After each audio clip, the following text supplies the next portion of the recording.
The bugs are pretty bad this morning, but I'm determined to get some cranberries for my oatmeal.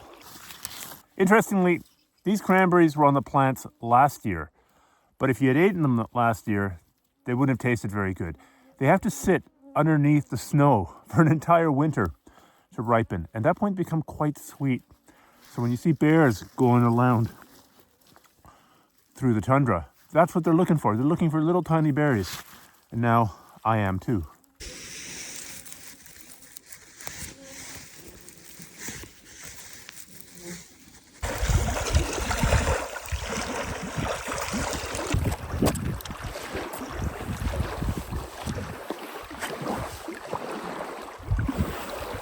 So I'm sitting out on the furthest spit from land trying to get away from the mosquitoes and black flies, and it's working pretty well. Bon appetit.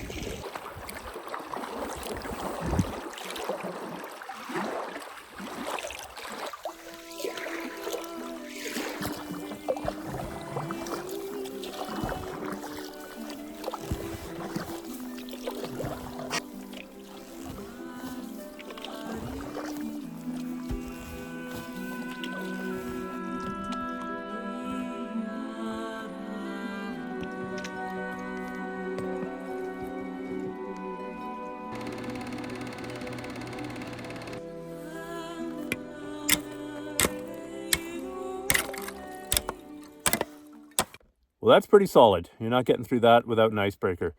I think there is a way to get around here, but this problem could get worse as I go further north. We'll see.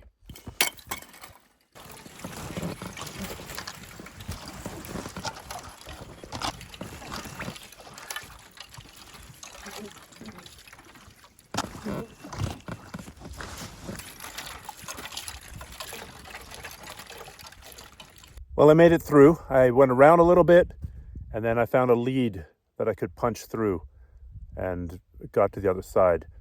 Thankfully, it wasn't windy or wavy. If those blocks of ice had been moving up and down in the wind and the waves, there's no chance I would have attempted that. Those blocks of ice would have crushed me like a grape.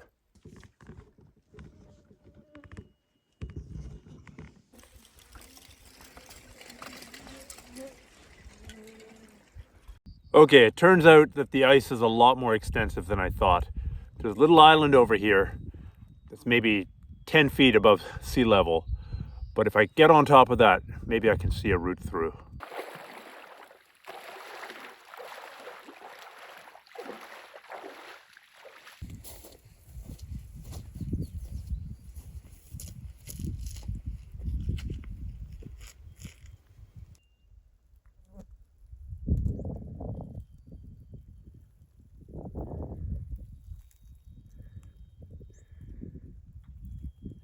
So I can't make it through that pack ice.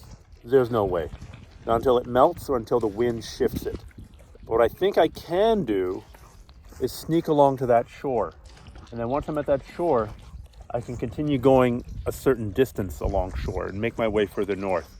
I'm just going to be very, very conscious that the ice could shift, keep an eye on the wind, and that really I've got to pray that the ice moves offshore and creates a route for me.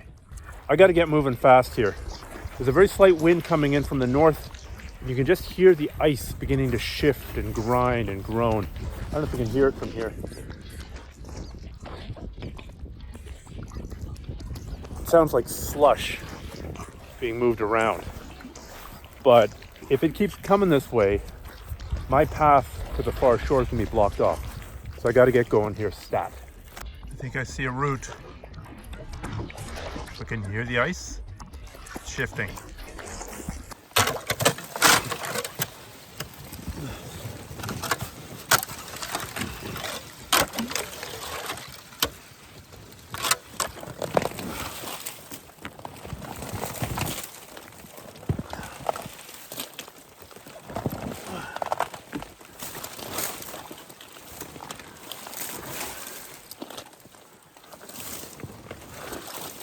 Okay, that was not fun. I had to find a lead, and then I had to push through it with a paddle. I had to sometimes break off chunks with the paddle, my heavy whitewater paddle.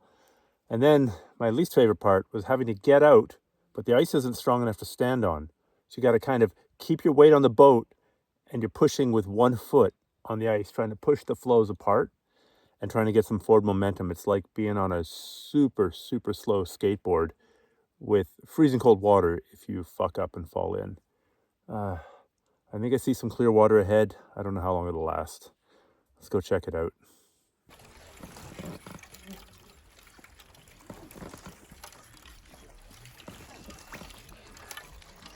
Right between the black ice and the shore, there's often a path through.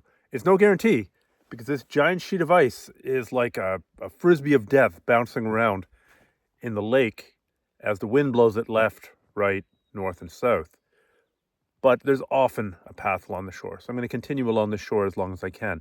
Trouble with the shore is it's such an involuted shore with so many little bays and peninsulas that traveling 1 mile might involve 5 miles of going along the shore, so it's really not very efficient.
I give up. I tried to force my way through, but there's no way. The ice isn't strong enough to stand on, and it's too heavy to push aside, and it's just a mess. I might need to find a different way. I give up. I'm calling it for the day.